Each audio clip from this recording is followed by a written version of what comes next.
ladies and gentlemen, please welcome the moderator of the session, Frank Gardner.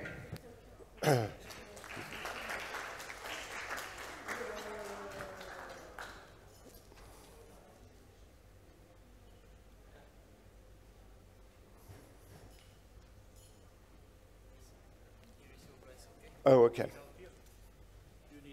No, I'm good. I'm good. Okay. Thanks. We'll just have a short pause as we wait for a few more people to arrive, and then there's an opening video before we introduce the speakers. So this afternoon session, good afternoon, and thanks very much for attending. This afternoon session is about defense procurement. And a lot of people might think that battles and wars are won entirely on the battlefield.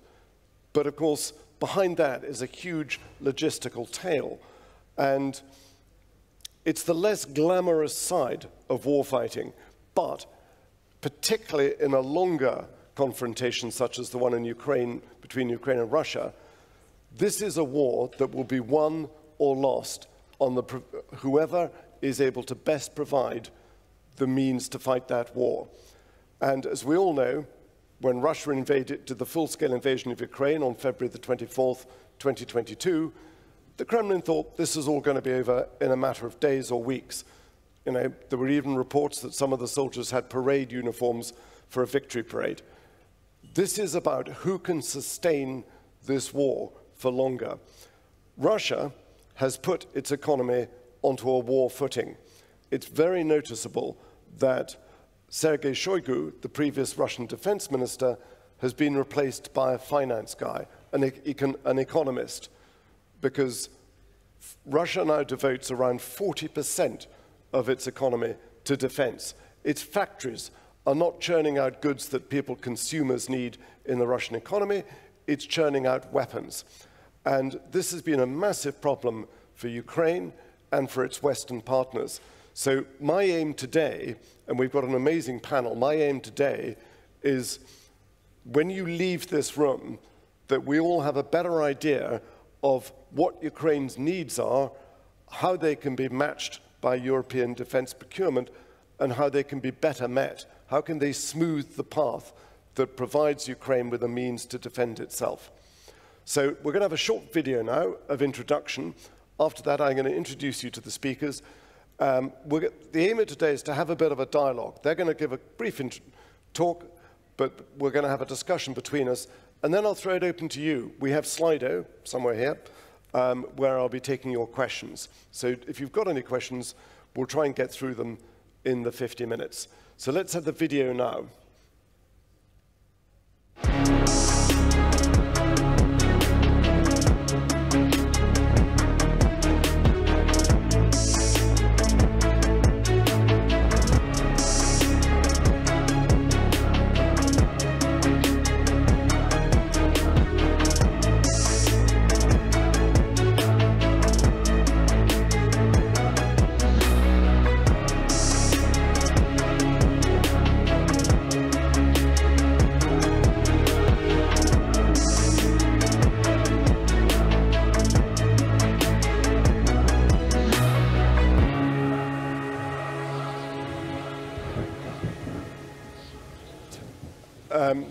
Sorry, I realize I haven't actually explained who I am. So I'm Frank Gardner, I'm the BBC security correspondent.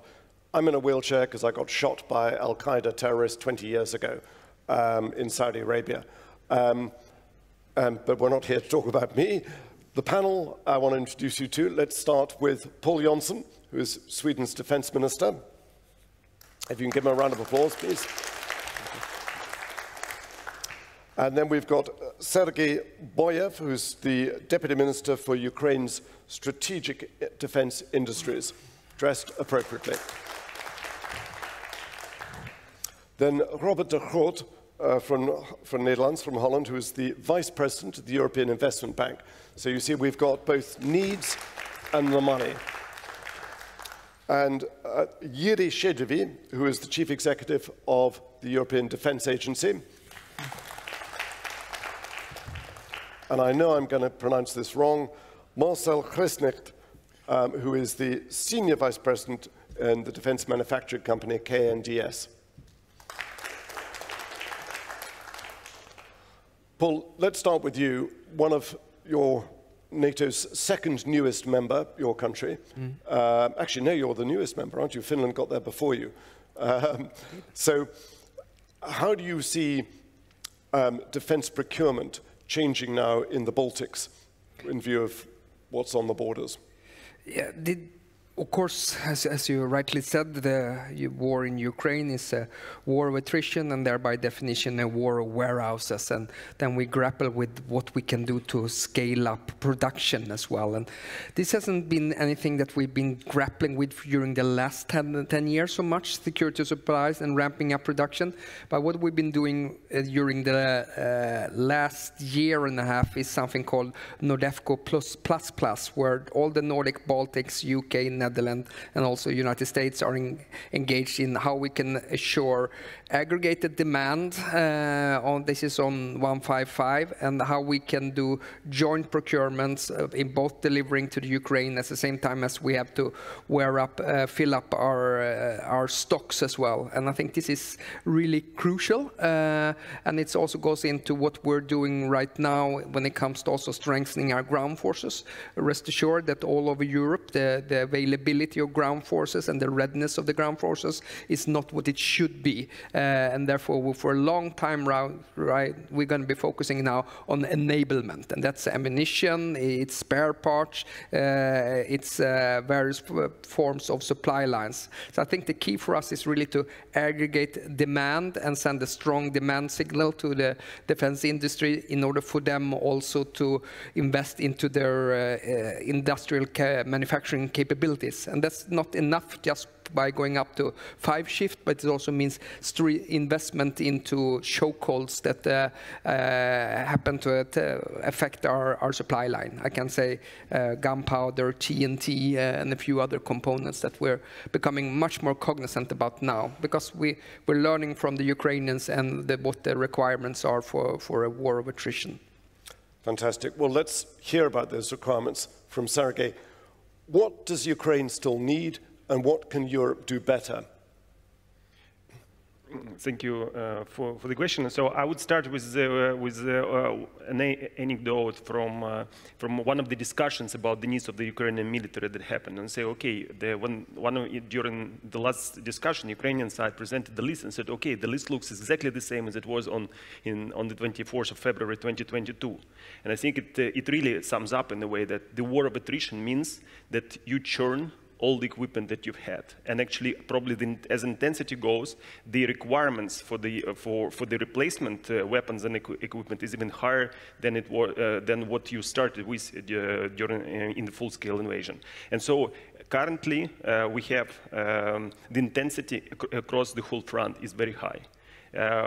Everyone knows our military forms the new brigades, the reserve brigades. They all require weapons, and they need to be equipped as soon as possible, meaning if not now, then yesterday. And so that means across the board: artillery, armored vehicles, ammunition to use it, defense tech products, innovative products to complement all that. So we essentially still need like everything across the board as we form these new divisions. And that is our request to our partners in terms of what they can provide.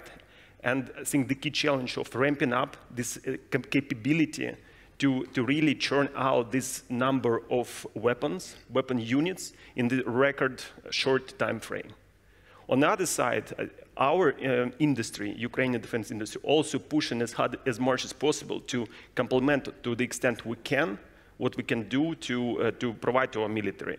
And on our side, the challenge is actually not the supply chain, but the first challenge turned out to be funding first.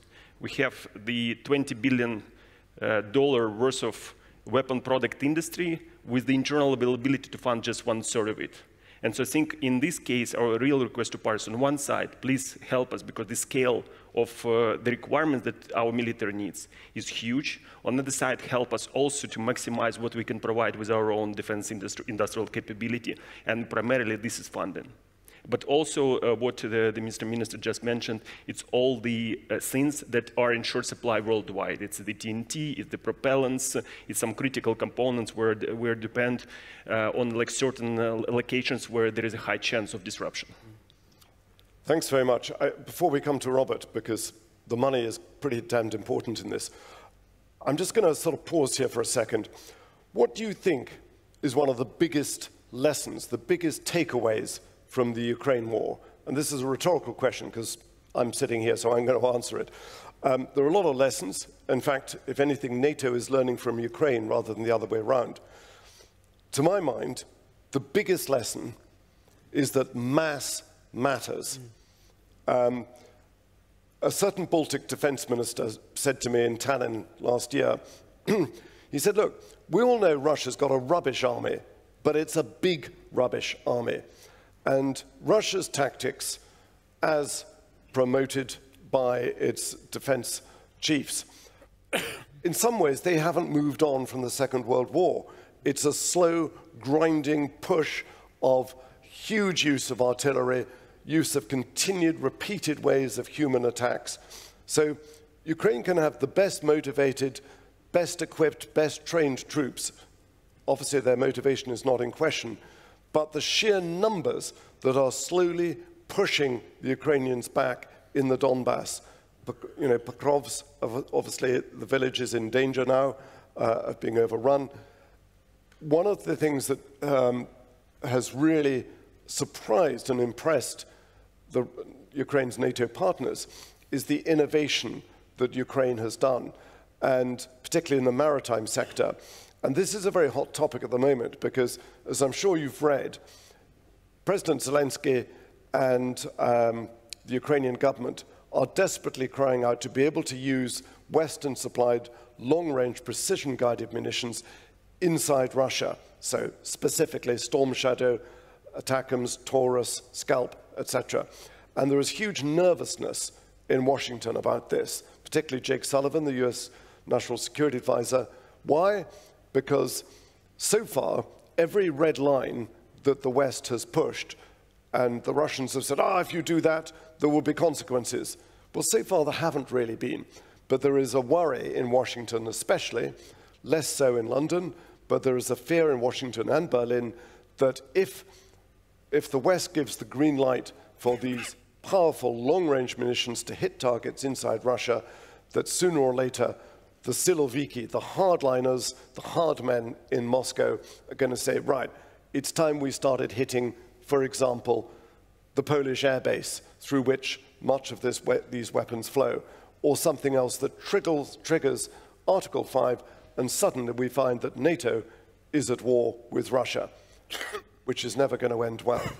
So, Robert, forgive me for that, for butting in there. The money. You are the money. Perhaps not quite the same shape as in Casino Royale, but how does the European Investment Bank help to meet Ukraine's needs? Well, we are part of the money because the money sits with the ministries of defense. That's the first priority. But the EIB is the bank of the member states, and our task is to accompany the transformation challenges Europe has, which originally was the green transition, energy, digitalization. But now we have the third transition, which we are also participating in, which has to do with security, with the strategic autonomy of Europe, with critical raw materials, with safeguarding our supply chains, and with defense. And the member states have asked us to open up a little bit on defense, which we have done with our own action plan since the end of May. And to give you two examples of what we have done, we had a very restrictive definition on dual use, which meant that every project we finance had to be at least 50% for civilian usage. We've dropped to 50%. So there has to be a credible civilian use, but there is no percentage attached to it anymore. And the second thing we changed is that when we lend money to commercial banks to lend on to SMEs throughout Europe, the defense sector was excluded. SMEs in the defense sector could not apply for long-term loans against low interest rates from their commercial bank, which was sponsored by us. We have changed that too. And the third thing we did is that we invested more money also in startups and scale-up through our daughter, the European Investment Fund, so we can cover the whole range of companies in the business cycle. So we have available 6 billion now for the next couple of years for loans to the sector, which has to do with security and defense, for the technological transformation we have to go through, for research and development, for drones, for satellites, for activities in space, for sensors. We have good examples in Poland and Italy, and also with Airbus, also with quite a lot of SMEs, by the way, but we can do much more. And we are at the end of the chain. In fact, first we need the demand, which is to my left. Then we need the supply from the industry and politics to choose and make sure that not every member state is procuring its own satellite. We rather invest in 20 satellites of the same type for 6, 7, 8 member states at a time. So we are ready to do our part. Fantastic. Thank you, Robert. Jiří, could you first of all explain just very briefly what does the European Defence Agency do, if you can explain that, and then add your comments? No, thank you very much. Good afternoon, and indeed, first of all, we are an intergovernmental organization established by the member states 20 years ago exactly. And the main purpose is to enable or to provide a platform enabling member states to develop in a collaborative way capabilities. To that end, we need, together with the member states, starting with the identifying requirements, needs. Then also what we do is matching actually relevant industries, research technology organizations, etc. together. We run concrete projects. We do also now joint procurement, aggregating demand. And we also represent ministries of defense vis-à-vis what we call wider EU policies. Example, there is now a big project of Single European Sky, which means integration and digitalization of the air traffic management over Europe. And what we are doing is actually inserting into, and it's very complex, a long-term project, and we are inserting into all the regulations, standards and requirements, the needs for the military, which is agreed on our platform with all the MODs. Now, joint procurement, and here I would like to touch upon the lessons learned actually from supporting Ukraine. We are part of the wider exercise of joint procurement of 155mm ammunition. Now, main lesson learned that we are far from full standardization interoperability. We are procuring ammunition for 4 types that are used and EU-made or in the EU member states made types of howitzers, yeah? German, Polish, Slovak, and French. And the lesson learned is actually that there is definitely not one size fits all. I agreements, yeah, because 4 types of the systems, 2 types of ammunition, 4 components. If you combine all this, you know, so it's extremely difficult actually to do this support logistically. Yeah, and this is the major, I think, lesson learned also, because I would say never before any nation was using such a wide diversity of weapon systems. It must be, and you know that better than all of us, it must be logistical nightmare. And a few more things. Innovation was mentioned. We already cooperate with our colleagues from Ukraine, for example, in the area of additive manufacturing, which means using 3D print for producing spare parts in the field. European Defence Agency also actually established and it's part of a long-term, more than a decade, efforts concerning helicopter training. Now we have a multinational helicopter training center in Portugal, Sintra, and already Ukrainian pilots actually are joining the courses. And we have started discussion actually with the industry also in terms of establishing, or we are actually supporting establishment of the Defense Innovation Hub in Kyiv, because we have our own Defense Innovation Hub within the European Defense Agency. So in a nutshell, a part of what we do, but indeed we do much, much more. Many thanks, Jiří. So, Marcel, throughout this conflict, well, the 2.5 years since the full-scale invasion, there's been a lot of talk about game changers, that finally, if the West is going to provide main battle tanks, Leopard 2, M1 Abrams, Challenger 2, this is going to be the big game changer. But of course, it took so long to do that, that by then, the Serhiy line had been built in the south of Ukraine in Zaporizhia, and last year's summer offensive failed by Ukraine because the one thing the Russians are very good at is defense. And they built these 3 interlocking layers of defense with the most intense minefield in modern history, backed by drones, artillery, bunkers, barbed wire, etc. So that's why all the best battle tanks in the world couldn't get through that. What do you think, Marcel, from your point of view, from defense manufacturing, what are the weapons that are the game changers in the Ukraine war? You should ask the customer firstly of that. Obviously, it's an attrition warfare.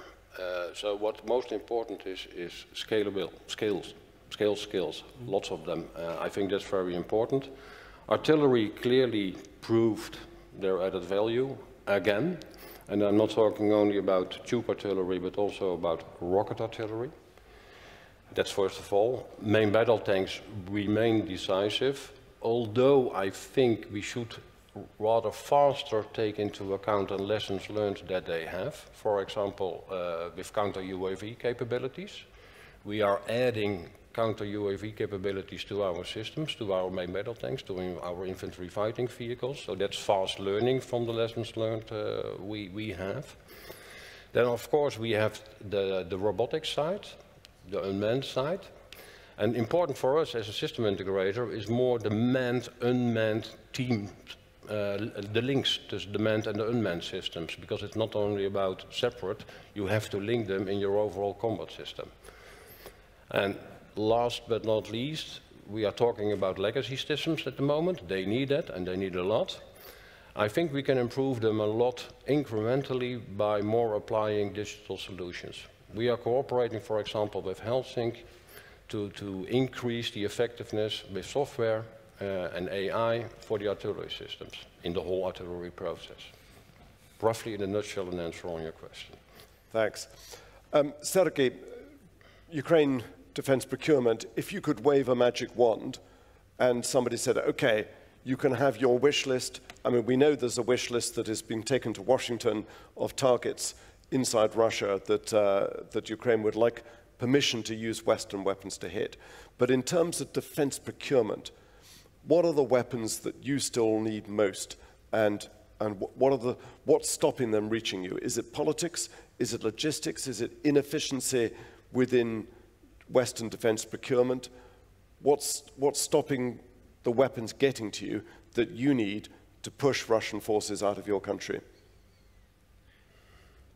Well, I think it's a multifaceted question which requires multifaceted answer. I will say the following. I, in the very beginning, mentioned that there are some critical weapons which are advanced, like air defense, long distance, missiles, that is in short supply and in short stock with our partners. And so I think the challenges of how quickly they can be ramped up to replace what's been provided to Ukraine, what has been and what is being provided to Ukraine. And I think this is something that we, of course, ask for, we'll be grateful for, and I think this is what our partners, we would like to succeed in doing, because to develop something indigenously will take time.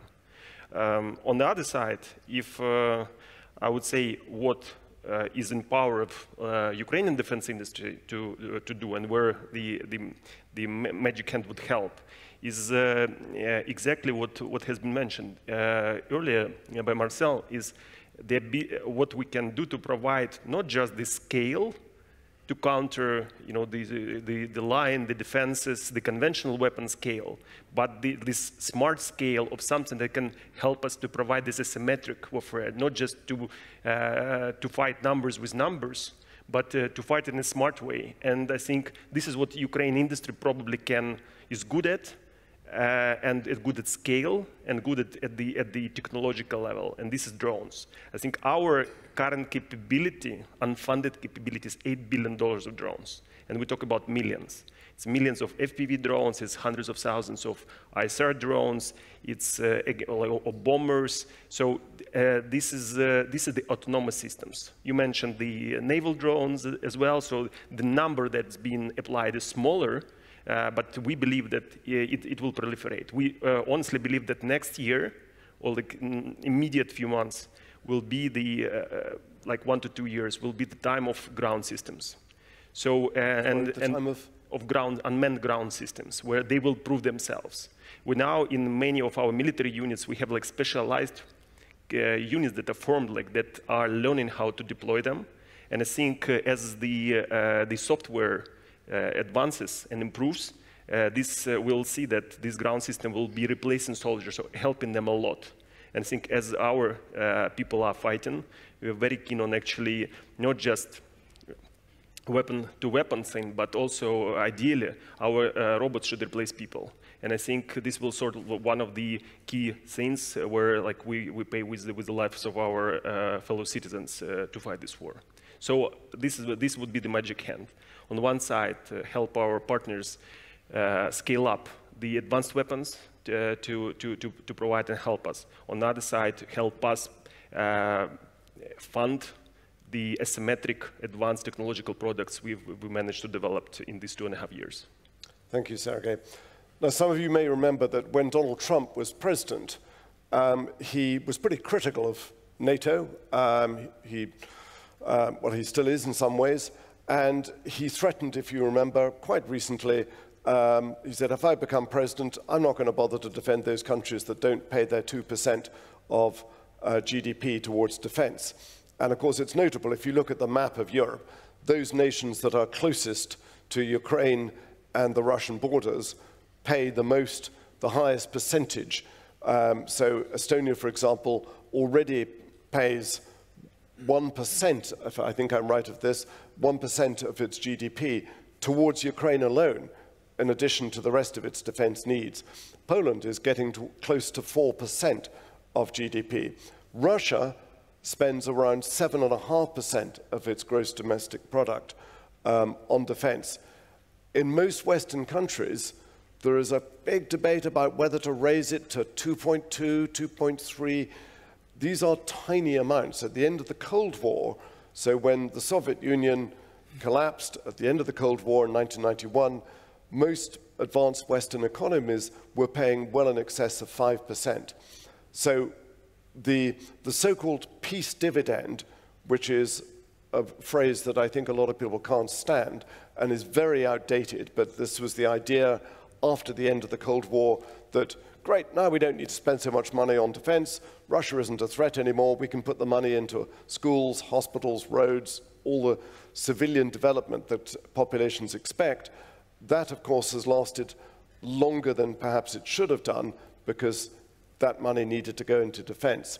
Paul, I'm going to turn to you now. As a senior member of a Western, fully democratic nation, Sweden, how did Western governments persuade their populations and their treasury that the money needs to go into defense when, to most people's eyes, we're not at war. Yeah, there's something going on somewhere, some place called Ukraine, but I've never been there or it doesn't affect me. How do you persuade your finance ministry and the population that this is where the money needs to go? It's not that difficult.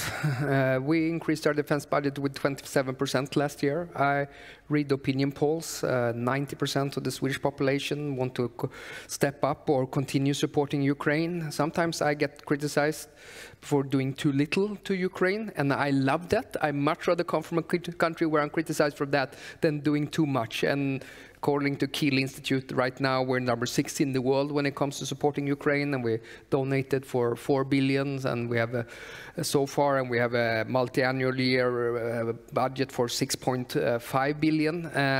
But people, on balance in Sweden, get it that this is about an investment into our own security in supporting Ukraine, and it's about what kind of European security order we want to keep and what kind of security order we want our kids to grow up in. So it's not difficult. Also, when it comes to domestic investment as well, there is a strong public support for supporting Ukraine. I know that's not the case in all countries, but I think that there's a threat perception among the Nordics due to geographic proximity and historical points of reference that makes it fairly easy for us. And then we need other things to keep up the incentive as well. I think it's very good with that NATO keeps pressuring. This is a healthy pressure from the Americans and so forth to make sure that we're above 2%. I think that the capability targets that NATO is giving us now, that's 2% isn't going to get you very far. I think also the challenge that we are exposed to right now also is that prices are indeed going up for defense equipment, and we have very long lead times as well, and that's something we have to grapple with as well. There is a lot more money in defense right now than there used to be a decade ago. So there's more money, but there is less time. And I think what is, because we're concerned about the development in Russia, and the question is how can we do all this quickly? Before, time wasn't considered to be a cost in defense because people didn't think there would be a war anyway. But you know, now we cannot exclude an armed attack against Sweden or any of the other allies, and then we have to get serious about this and have a completely different approach to how we expand our armed forces, but also how we expand our industrial production. Thanks, Paul. Serhiy, it wasn't that long ago that I can remember your government saying, when asked about the November US presidential elections, you know, we will deal with whoever is there. Clearly, it's going to make a huge difference who is in the White House from January. And obviously, the whole paradigm is changing with the apparent success so far of Kamala Harris's campaign. What is Ukraine's plan B if Donald Trump gets into the White House? Before I answer this question, I just would like to quickly comment on Mr. Minister's last few sentences about the time. So I think I like the saying I heard at one of the conferences, actually it was in the US, from one of the executives, the time is life.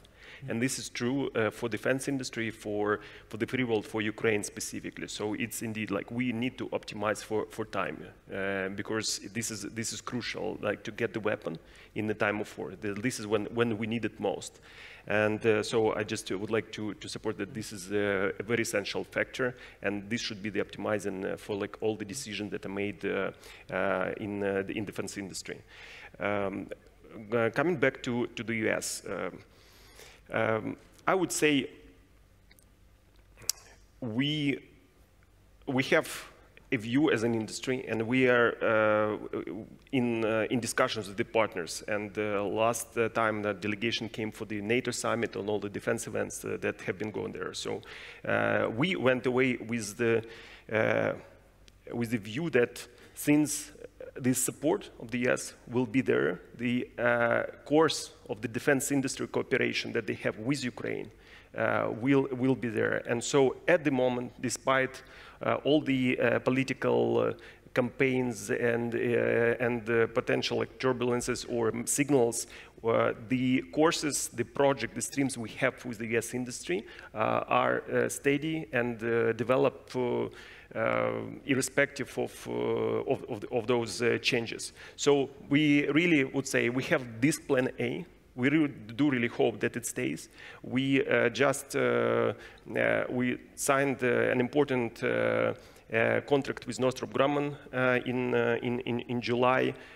We pursue a number of very important ammunition projects for us. We believe that the free world and the US will still understand the importance of defense industrial base, the importance of having the capability to be able to provide, not just for the war we have at the moment, this Ukraine war, but for the potential conflicts and escalations elsewhere in the world. We need to plan for this capacity as well, and we want, like Ukraine defense industrial base, to be also a factor in planning for this potential capacity for mitigating these risks. So this is our plan, this is our view. We keep going for this, as far at least as the defense industry is concerned.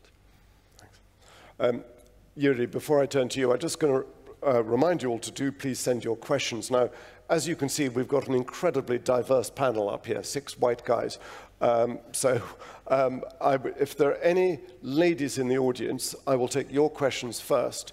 I do a fair few of these things, and the men always dominate it, and the women have just as good questions, but they kind of often wait for the men to put their hands up. So I would like questions from the ladies first, if possible.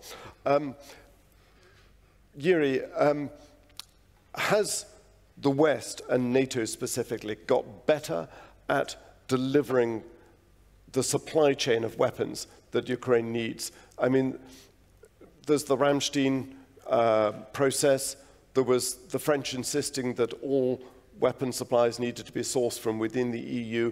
There have been some stumbling blocks along the way, which must be incredibly frustrating for Ukraine. Is it getting better, or are there still some major problems? It's been getting better, definitely.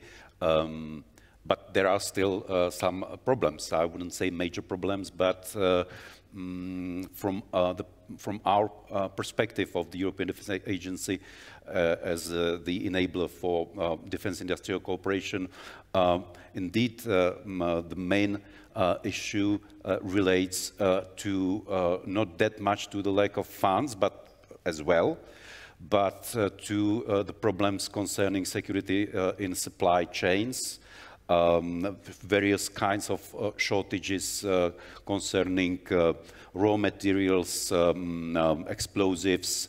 Industry is also coping with the shortage of qualified workforce, engineers, etc. And at the same time, and it was mentioned already, that we sometimes we complain about the fragmentation on the part of the European defense industry. But this fragmentation starts with the fragmentation on the demand side.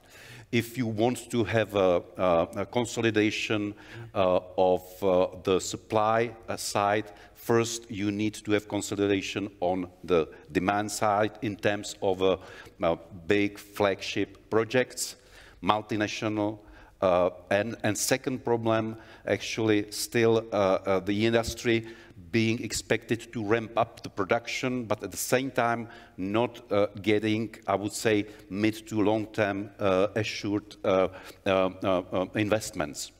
Paul, you wanted to add something? If you have views about the fragmented defense industrial landscape, if you buy into that, that's a symptom, and that's a symptom of customer behavior. And it's when the countries decide, I think that the market will change as well. And I think a change in the market should be actually be market driven. It shouldn't necessarily be political arms deal in that crowd. So I think that the market will change when customer behavior change. So it's no point in accusing the defense industry for that. It's we, the member states, who have a lesson to do, and there's so much more we need to do when it comes to harmonization of requirements and standardization. And I think that the war in Ukraine has shown us this as well. And the Ukrainians, you have done a fantastic fight with 600 different types of weapon systems and so forth. But what we now also have to be laser focused is to make sure to provide you with ammunition, the spare parts, and the supplies, because what we want to accomplish with the support, of course, is operational effect as well. I'm going to turn to questions now from the audience. And Tobias Ellwood, who until recently was head of the Defence Select Committee in the UK Parliament. Tobias. Klaus Mangold. I have two questions. One refers to the investment needs for the next couple of years. Elwood, by the way. Is it okay? Yeah, it's okay, but I was actually indicating Tobias Ellwood over here, unless you also were head of the Defence Select Committee in Parliament. Yes. What are the needs for investment from the European defence industry which we have to face over the next couple of years? Are there some precise numbers? What will be the amounts to be invested? As well, looking forward, what does it mean precisely for the industry if it comes to a higher amount to be spent in terms of percentage of GDP, if it comes to 3 or 4%? And can we do this in the conflict, in financing a lot of financial issues which are linked with immigration? And what is the responsibilities for the politicians out of this? My second question. Sorry, we're running short of time, so you've got the one question. Robert, do you want to answer that? Well, let me put it this way. We heard the words interoperability and scale various times, and that I think are requirements before we can really move ahead. So I think, and I do hope, that the announcement yesterday by the President of the European Commission to have a defense commissioner would in fact stimulate the integration of the industrial base, allow for scaling up. And I think the biggest problem we have in Europe today, if we, for example, want to observe the eastern frontier of the EU, which is about 10 or 11 countries, if that means 10 or 11 different observation systems, satellites or whatever, we will not get where we want to be. So I think that the primary objective is that politicians, defense industry, and banks get together, talk to each other more often, which they do not do today, and also come up with creative financing solutions because the budgets are strained. So, for example, one can envisage, if we have a collective satellite system on the eastern frontier of the EU, do we really have to procure that 100% from each defense ministry? Or can we create a separate purpose or a special purpose vehicle in which these countries pay in a yearly membership fee, and then we have a cash flow system, and then it's financiable and bankable. So we have to be a little bit more creative instead of the very traditional Napoleonic way of procuring what the generals want and then paying from the national budget. Thank you. Before I turn to Tobias, any questions from the ladies in the audience? Any hands going up? No? Okay, you've had your opportunity. Tobias. Thank you, sir. I wanted to ask a question about commonality on the 155, because I'm ex-military, and that's something that's been a problem for years and years. I didn't hear a solution, but Frank, you're being strict on questions. So my geopolitical question, geostrategic question, is based on what we heard last night. Last night's speeches all focused on the scale of what Ukraine is up against. It's less about, for European security, what's going on in Ukraine. It's more about what Russia is intending to do longer term.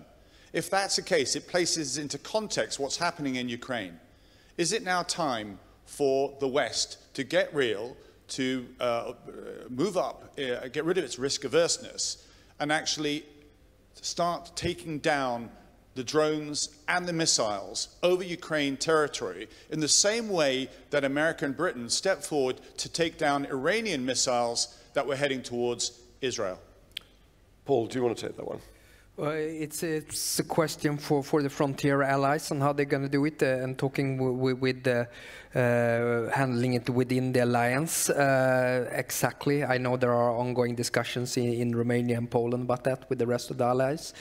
But let me, Tobias, what I agree with you is that we have to understand that if the Ukrainians are the shield against Russian military expansion, and if we're not stopping them there in joint efforts together with Ukraine doing the heavy lifting and the fighting, with the pressure on Moldova, Georgia, the Baltic states, Finland and Poland is going to increase, and that's going to affect us also. We certainly have a collective interest in making sure that we stop this Russian aggression and that the Ukrainian wins. Now, there's an interesting question here from somebody who has declined to give their name, so it's from Anonymous, but I like this question.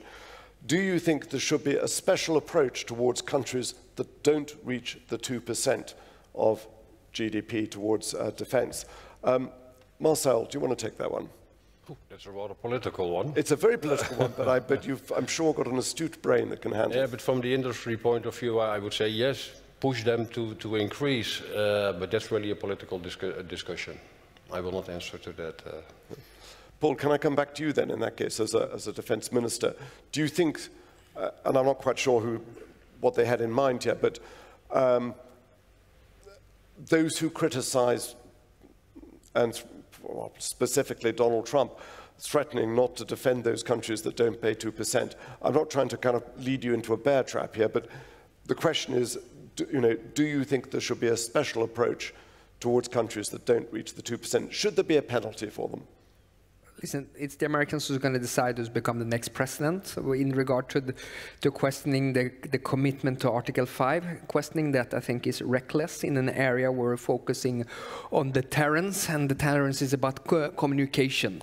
And I mean, we went to Washington for, as you all know, 2014 in Wales. There were 3 allies who had 2%, and now there's 23 allies. So things have progressed. There's about 100 billion euros more right now than it was then. I think that there is a certain element of peer pressure, and the allies who don't have 2% of GDP right now, of course, have to prove a trajectory on how and when they're going to be reaching it. And if we're going to be, and you're so right when you talk about this war about scale and volume, and I heard people saying, well, if Russia couldn't even beat Ukraine, you had 27 brigades to start off with this war, and you had one of the strongest air defense. What other European ally have 27 brigades? And if we're going to be serious now about our commitment to deterrence and defense, this is about scaling up the volume, and not at least when it comes to our ground forces. So